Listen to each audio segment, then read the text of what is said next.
Welcome everyone. My name is Peter Stefanyi and I am a coach, but I'm as well a trainer for Erickson College International, Vancouver, Canada. In this video, I would like to explore an important question with you.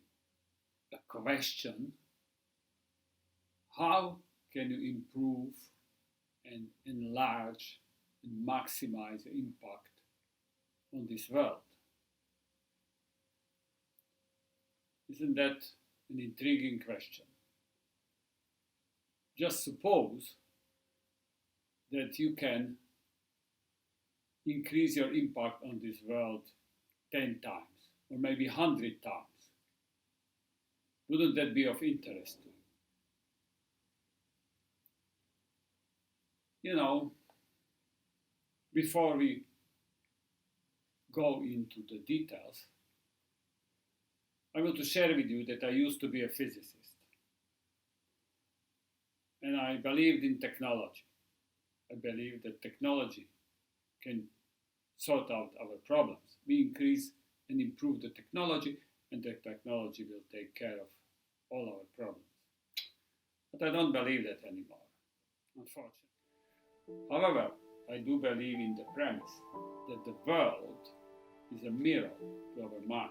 And our mind is a mirror to the world. So, working with our individual mind and changing, as well changing our collective mind, is a much more straightforward way forward to our sustained, balanced life on this planet.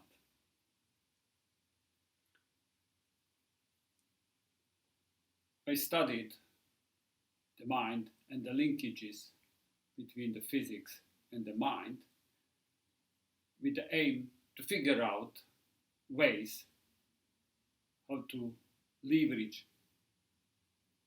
our impact on the world as coaches. So let me share that with you. Let's look first at the world, and then we will make inferences for the mind based on that. When we look at the world, we need to look at two dimensions, two fundamental dimensions. One is the severity of the problems and the sophistication of our problem solving. That's along the horizontal axis.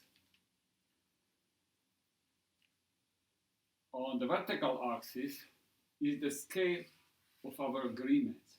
That means going from agreeing between two people to agreeing in a family, small community, bigger community, to bigger groups. And when we look at these two dimensions, we can distinguish several characteristic areas. In the past, especially, when the community was small and the problems were simple, the whole world looked simple. We could find solutions and agree on the problem, agree on the solution, and on the implementation in the village community. That was it. The world was simple. Later, as technology developed, we needed more sophisticated problem solving, and expert problem solving, and the world was becoming more complicated. That's especially so in the area of technology. The third area appeared when the communities grew and agreements along larger and larger communities were necessary.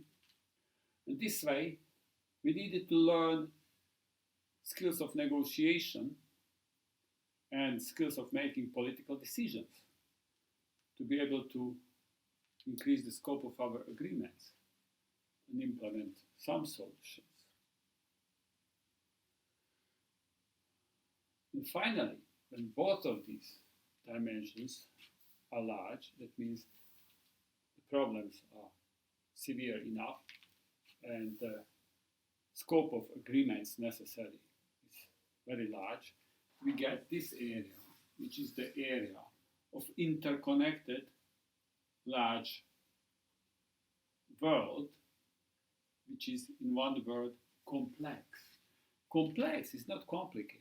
Complex means there is not one simple, well-defined solution. You need to go into it, explore it, find the solution, enlarge the context, and make agreements, implement that solution, and do it again and again in an iterative process. That way, you can deal with the complex world.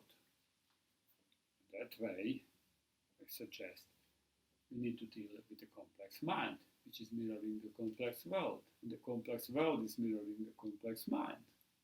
And we have the consequences we all what? Like or dislike. It's up to you. Look around at the consequences of our complex mind. All the pollution, environmental difficulties, coronavirus, all that. So what I suggest as solutions or tools to move forward is ecological thinking, which is a holistic, dynamic way of thinking, problem solving, and ability to make or to facilitate sustainable agreements. With those two skills, I suggest we can increase our impact on the world beyond belief. So what's the essence of what I call ecological thinking? I start with the premise that the problems are multidimensional and they reflect the mind. So the mind is multidimensional. And I guess most people would agree with that the mind is not simplistic, but it's multidimensional. So what are the dimensions of the mind? What do you guess?